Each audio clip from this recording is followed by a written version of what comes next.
మాజీ మంత్రివర్యులు బలహీన వర్గాల నాయకులు జోగి రమేష్ గారి ఇంటి మీద జరిగిన దాడి ప్రజాస్వామ్యానికి మాయన మచ్చ. ఇది భౌతిక దాడులు చేయడం అనేది మరి ప్రజాస్వామ్యంలో సహేతుకం కాదు. ఏ రాజకీయ పార్టీ అయినా మరి ప్రతిపక్షంలో ఉన్నప్పుడు ప్రశ్నించడం అనేది సహజం. జోగి రమేష్ గారు మీరు ఇచ్చిన వాగ్దానాలని మీరు నిలబెట్టుకోవట్లేదు కాబట్టి ఆయన పదే పదే ప్రశ్నిస్తున్నాడు, ప్రభుత్వాన్ని నిలవరిస్తున్నాడు, ప్రభుత్వాన్ని ఇరకాటంలో పెడుతున్నాడు అనే ఒక ఆలోచనతోని ఈ రోజున మీరు మరి జోగి రమేష్ గారి ఇంటి మీద 1:30 నుంచే మీరు ప్లాన్ చేయడం, అది డీజీపీ గారికి విజయవాడ పోలీస్ కమిషనర్ గారికి కూడా తెలిసే మరి యొక్క దాడి జరుగుతుందని చెప్పి ముందు నుంచే జోగి రమేష్ గారు తిరుపతిలో ఉండి కూడా హెచ్చరిక చేశారు.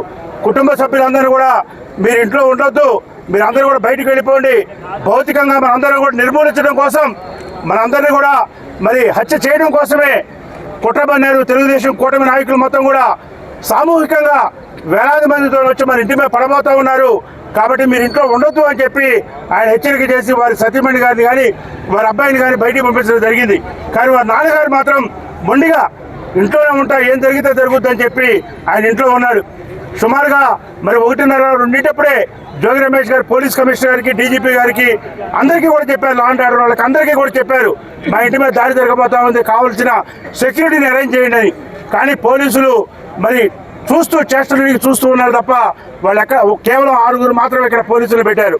మరి వాళ్ళు వేలాది మంది ఇక్కడ వచ్చి పెద్ద పెద్ద గుండు రాళ్ళు తీసుకొచ్చి అంత పెద్ద పెద్ద గేట్లు కూడా పగలగొట్టే ప్రయత్నం చేయటం, పైకి పెట్రోల్ బాంబులు వేయటం, ఈ విధంగా ఒక భయానకమైన వాతావరణం.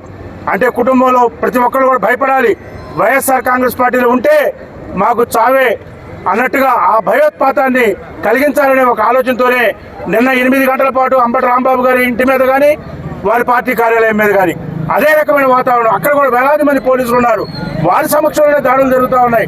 వారు తెలుగుదేశం పార్టీ నాయకులతోని చట్టాపట్టాలు వేసుకుంటూ, జోకులు వేసుకుంటూ, అలా కాదు ఇలా కాదని ఏదో స్మూత్గా పక్కగా నెట్టుకుంటూ 8 గంటల పాటు మరి దాడులు జరిగే కార్యక్రమాన్ని వాళ్ళు పోలీసుల సమక్షంలో జరిగితే ఇక్కడ సుమారుగా 2 గంటల పాటు పోలీసుల సమక్షంలో జోగి రమేష్ గారింటి మీద జరిగిన దాడి నిజంగా మరి ఒక్కసారి ప్రజాస్వామ్యవాదులంతా ఆలోచించాలి. ఈ రాష్ట్రంలో శాంతి భద్రతలు ఉన్నాయా అని ఒక్కసారి ప్రశ్నించాలి. గతంలో ఎప్పుడన్నా ఉందా? నిన్న మా అధ్యక్షులు జగన్మోహన్ రెడ్డి గారు చెప్పారు, ఈ రాష్ట్రంలో జంగిల్ రాజు ఉంది ప్రస్తుతం. బీహార్ తరహాలో గతంలో బీహార్లో ఎలా ఉండేదో అలా ఈ విధంగా ఈ రాష్ట్రంలో భౌతిక దాడులు జరుగుతూ ఉన్నాయి, ఇళ్ల మీద దాడులు జరుగుతూ ఉన్నాయి, పార్టీ కార్యాలయాల మీద దాడులు జరుగుతూ ఉన్నాయి, ప్రశ్నించే వాళ్ళ మీద తప్పుడు కేసులు పెడతా ఉన్నారు అని చెప్పి నిన్న ఏదైతే మరి జగన్మోహన్ రెడ్డి గారు చెప్పారో ఈ రాష్ట్రంలో శాంతి భద్రతలు లేవు, తప్పనిసరిగా ఈ రాష్ట్రంలో రాష్ట్రపతి పాలన పెట్టాలని చెప్పి వైఎస్ఆర్ కాంగ్రెస్ పార్టీ డిమాండ్ చేస్తూ ఈ యొక్క దాడిని తీవ్రంగా ఖండిస్తా ఉన్నాం.